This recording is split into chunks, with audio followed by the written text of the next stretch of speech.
I'm 21 and I live in one of Canada's major cities. It was only a matter of time before I made one of these videos.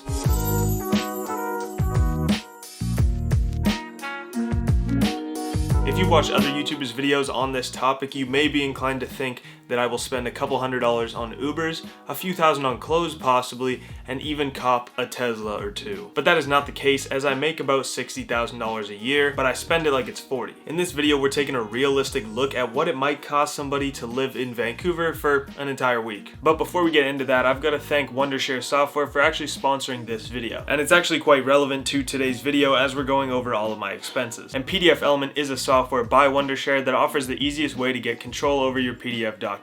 For example, you can do things like use the PDF templates that they have for you already with a good selection of them, and if you want to use it, you just click and open it up. Convert files to PDFs or convert PDFs to other file types like a Microsoft Word document, for example. You can edit existing PDFs just by importing them into PDFelement. There you go, you can edit it right away. You can create your own forms in really just a matter of seconds, and when other people open them, they'll be able to fill them out. And you can also use the OCR function that converts scanned documents into editable PDFs. And guys, all the links and information on PDFelement will be at the top of the description below in case you want to check it out.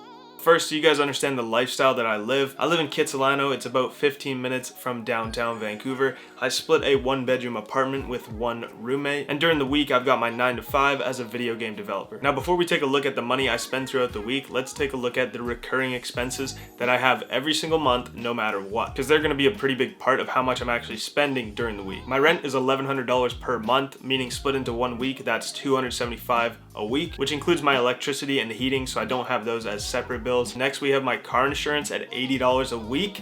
Thanks to ICBC, my insurance is insanely high. I don't know why. Next is the software that I pay monthly for on my computers that come to about $30 per week. After that is my phone bill for $22 a week, and right behind that is my internet for $20 a week. My gym membership is $7.50 per week, and my Spotify account is $2.50. Now, I would have Netflix on here, but my mom pays for that, so I don't have to. Shout out to mom. So before I actually spend any money during the week, I already know that I'm gonna have to pay $437. $437 just to be alive in Vancouver for a week, like just to be there. So let's take a look at a normal work week in my life, see how much I spend, and then at the end we'll add it all up.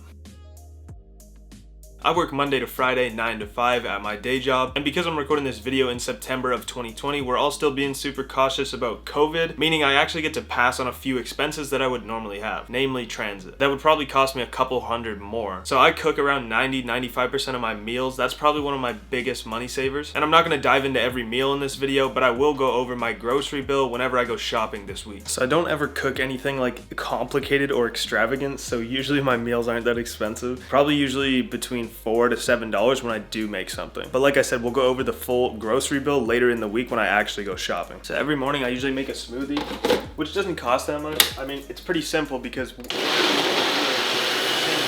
on Monday, I didn't actually leave the house at all. I just worked from home. I mean, that's what everyone's doing right now, but I actually didn't spend any money at all because I didn't have to go out. So $0 spent on day one. Now, since I despise grocery shopping very much, I try to go as little as possible, usually every 2 weeks, maybe even 3 weeks. And keep in mind, my bill is only gonna be for me because me and my roommate do everything separate when it comes to groceries. I may actually spend $0 like 1 or 2, maybe even several days this week. It's unlikely, but we'll see. It's possible. But today is not gonna be one of those days. I know that because Tuesday is my grocery day. So after my stop at No Frills for groceries, I'm down about $140, but like I said, I go every 2 weeks or so. So if we do it just for this week, that's about $70.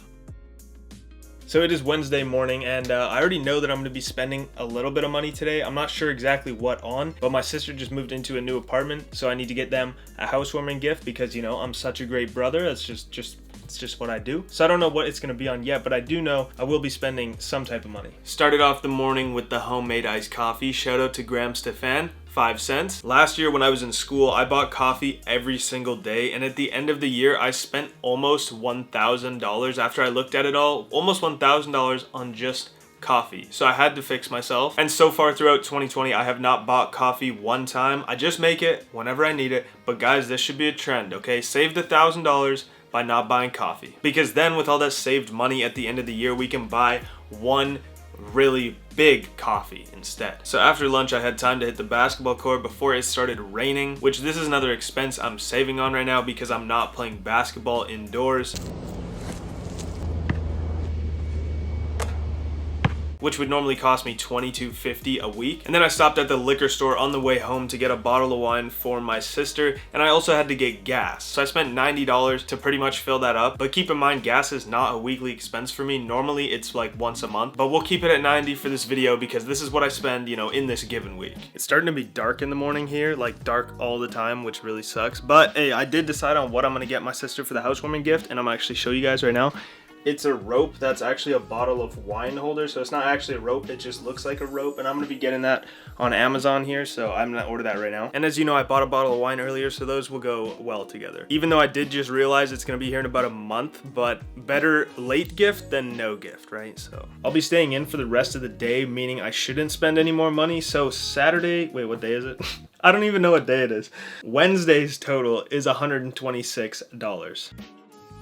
So Thursday I was just working and I knew I wasn't gonna have to leave the house until the evening when the Heat were playing the Celtics, so I went to a bar with a friend who was in town and they lost, so that was also not cool. We went to Brown's Social House, which is like a pretty common restaurant around here, and after dinner and a few drinks I spent just under $40. Everyone who makes one of these videos is like, guys, this is not the normal me, I don't usually spend this type of money, but I mean, when you have a friend in town and there's an occasion to go to, sometimes you just gotta do it, okay? $40, that's a lot, but I can justify it. That was the only time I went out, and that was the only thing I bought on Thursday, so total for Thursday is $39. Friday morning, guys, and today I know I'm gonna be spending more money because Friday is date night, but I just want to show you, look how bright it is. I have the blinds closed. This is like the last days of summer, it's all gonna be gone. Yeah, so Friday is date night, so I don't know what exactly we're gonna do yet, but most likely I'll be spending some type of money. I just realized my dishwasher was like screaming the whole time. Hopefully you could hear me. We ended up just getting a drink each when we went out and then ended up coming home to make tacos. Don't get too jealous, okay? I understand. So Saturdays and Sundays are my full-on YouTube days. Usually I devote the full day to YouTube, both days, because I mean, I don't have time to do it otherwise. I work on it during the week too, but getting a lot done on Saturday and Sunday is the key to being able to upload the amount of videos that I do upload. Don't have plans to go out today, meaning I probably won't spend any money today or tomorrow for that matter. We'll see. Okay, 5 minutes later and I've spent money already. Right after I recorded that intro, I was just checking my email and my mail, and look what I got. That is me driving through a red light. So $142 ticket for driving through this red light. I mean, I guess I deserve it technically because I did go through this red light, but I'm not angry, I'm just disappointed. But the rest of Saturday, I was pretty much right. I didn't leave my house at all, and I didn't spend money on anything, but besides the ticket, of course. So even though the week isn't technically over yet, I can say with confidence that I've done better than most, if not all, YouTubers who have made videos on this topic or videos like this, and it's definitely more justifiable for them to spend more money if they make more money than me, which most YouTubers probably do. I mean, I'm still pretty small on YouTube, so. Sunday, $0. So that was the whole week, and I'm just going through all my expenses now. And I don't feel like I did that much this week. I mean, I went out a couple times, but I don't think I dropped a lot of money. But like we said, the city is expensive, so we'll see what this comes out to. On Monday, we spent $0. Tuesday was $70. Wednesday was our second most expensive day at $126. Thursday came in at just under $40. Friday, I spent $21. Saturday, our most disappointing and also most expensive day because of that ticket, was $142. And Sunday was our second day where I spent $0, bringing our total to $398 spent throughout this week. And remember that $398 is without including my recurring expenses, and when we add the two together, we've got $835, which is actually pretty crazy, or $690 if you weren't going to count the ticket, but I'm not going to take out the ticket. Could I have spent my money better throughout the week? Like, yes, certainly. I didn't need to go out multiple times or get a ticket for that matter, but to be honest, I didn't think I actually spent that much, which is what everyone says making this type of video. I didn't think I spent that much though, it's true. If you're someone who's thinking about moving to Vancouver, let it be known that if I followed the same spending for the entire week, my monthly expenses would be $3,340 for the entire month, $3,340. So if you're making $50K and spending what I spend this week every week, then you would be saving nothing. Guys, if you enjoyed this video in any way or it helped you at all, please leave a like and also comment what the expenses are like where you live. Last thing that I wanted to mention is that I'm creating guides for people who are moving to Vancouver. I'm having a student guide that's going to come come out. I'm having a guide for families with kids coming, and also a guide, for people moving by themselves or couples. And I'll have more information in the description below about that, so you can check it out down there. So subscribe if you haven't already, and I will see you guys next week.